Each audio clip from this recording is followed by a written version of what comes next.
వెనక్కి ఫాస్ట్గా అశోక్ వెనక్కి జరగండి కొంచెం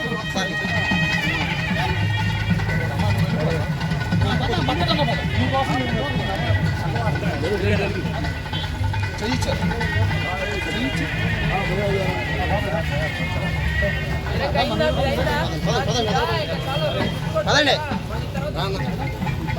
అశోక్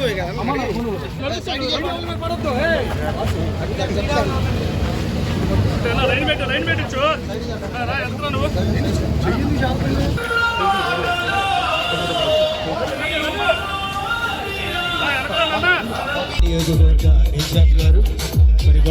నువ్వు నియోజకవర్గ విస్తృత స్థాయి సమావేశం మరియు ప్రమాణ స్వీకారం ఈ కార్యక్రమానికి మరి ముఖ్య అతిథులుగా హాజరైనటువంటి సోదరులు, విజయవాడ పార్లమెంట్ సభ్యులు, మరి నాకు నిజంగానే ఈ ఇన్ఛార్జ్ విషయంలో ఎంతో సహకరించినటువంటి వ్యక్తి కేసీఆర్ శివనాథ్ చిన్ని గారికి, అలాగే ఎన్టీఆర్ జిల్లా తెలుగుదేశం పార్టీ అధ్యక్షురాలు మరి మాకు గద్దె రామ్మోహన్ గారు అంటే ఎంత ప్రేమ మీ అందరికీ తెలుసు. ఇందాక అన్న నాకు ఇంకో పదవి వచ్చిన ఆయనతోనే ప్రమాణ స్వీకారం చేస్తే ఆయన దగ్గర పక్కన పెట్టుకునే ప్రమాణ స్వీకారం చేస్తాను. మరి వాళ్ళ కుటుంబంలో ఒక వ్యక్తిగా నన్ను ఆదరిస్తారు. మరి గద్దె అనురాధ గారు ఎన్టీఆర్ జిల్లా తెలుగుదేశం పార్టీ అధ్యక్షులు, అలాగే సోదరుడు గత 20 సంవత్సరాలుగా తెలుగుదేశం పార్టీని ఇద్దరం కూడా చిన్న అభిప్రాయ భేదాలు కూడా లేకుండా తెలుగుదేశం పార్టీని ఒకే తాటిపై నడిపించి ఏ మాటగా మాట నాగుల మీరా గారు కూడా మాట అంటాడు. జల్లుల్ ఖాన్ గారు ఎమ్మెల్యే అయినా, ఆయన ఇన్ఛార్జ్ అయినా, నేను ఇన్ఛార్జ్ అయినా వన్ టౌన్ని ఎక్కడా డిస్టర్బ్ చేయాల. జల్లుల్ ఖాన్ గారి గురించి కూడా చెప్తాడు. అలాగే ఇవాళ కూడా మేము ఏ కమిటీని కూడా డిస్టర్బ్ చేయం, పని చేపిస్తాం తప్ప ఏ కమిటీని కూడా డిస్టర్బ్ చేయం. మరి 20 సంవత్సరాల సంబంధం ఉంది మరి మా ఇద్దరికి కూడా. నాకు వచ్చిన మొన్నే ఫస్ట్ ఆయనే ఫోన్ చేసి శుభాకాంక్షలు తెలిపారు మరి సోదరులు నాగుల మీరా గారు.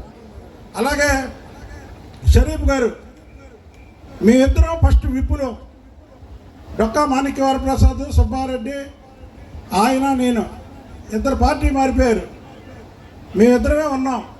ఆయన చైర్మన్. అప్పుడు నేను ప్రతిపక్షంలో కూడా ప్రభుత్వం తరపున కాకుండా పార్టీ తరపున విప్పుని అమరావతి విషయంలో విప్పు జారీ చేసింది నేనే. మరి ఆయన నీతి నిజాయితీతో దాన్ని అమరావతిని నిలబెట్టడమే కాకుండా వాళ్ళ పార్టీని కూడా నిలబెట్టినటువంటి ఘనత షరీఫ్ గారిది. అందరు టపట్లు అభినందన. మరి ఆయన ఈ కార్యక్రమానికి రావడం, ఇకపోతే పెద్దలు గౌరవనీయులు 2 సార్లు శాసనసభ్యులుగా ఎన్నిక అవడమే కాకుండా మళ్ళీ 2019లో వాళ్ళ కుమార్తె కేవలం తక్కువ మెజార్టీ, రాష్ట్రంలో అందరూ కూడా గాలిలో పోతే ఆమె చాలా తక్కువ మెజార్టీ, అది కూడా ఒక ఇండిపెండెంట్ వేయడం వల్ల మరి ఓడిపోవడం జరిగింది. పశ్చిమ నియోజకవర్గంలో అడుగడుగున ఎక్కడ ఏముంది అని తెలిసినటువంటి వ్యక్తి.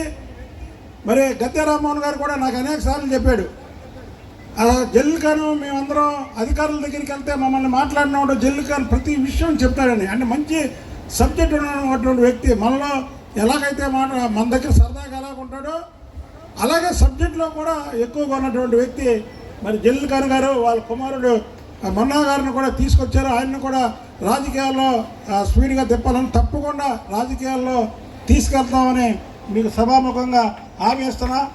మరి అలాగే సోదరులు బేగ్ గారు, వాళ్ళ నాన్నగారు మాజీ మంత్రివర్యులుగా చేశారు. నా ద్వారానే ఆయన పార్టీలో చేరారు. మరి వచ్చి రాగారు, ఎందుకంటే ఇవన్నీ చెప్పాల్సింది ఏంటంటే మరి ఈ సభకు వచ్చినందుకు వాళ్ళకి గౌరవంగా నేను చెప్పాలి.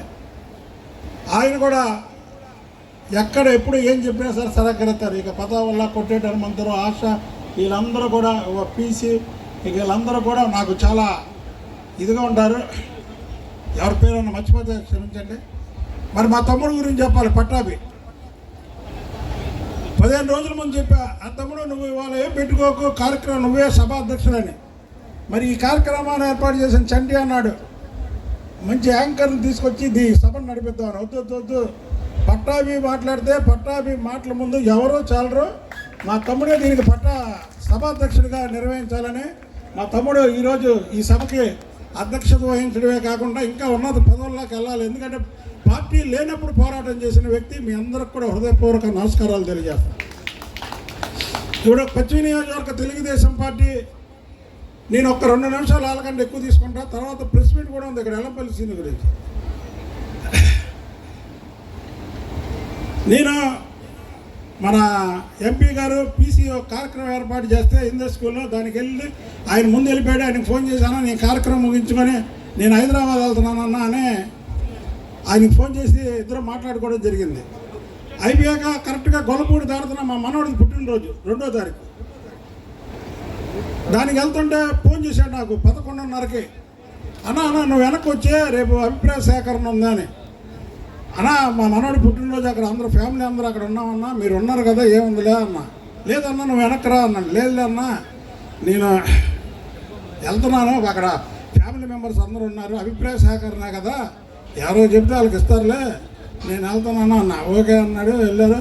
తర్వాత అనురాధ గారు ఫోన్ చేశారు. అనురాధ గారు కూడా మీరు వస్తారా రారా అన్నారు. అంటే లేదండి ఇలాగా అని చెప్పాను, సరే అన్నారు.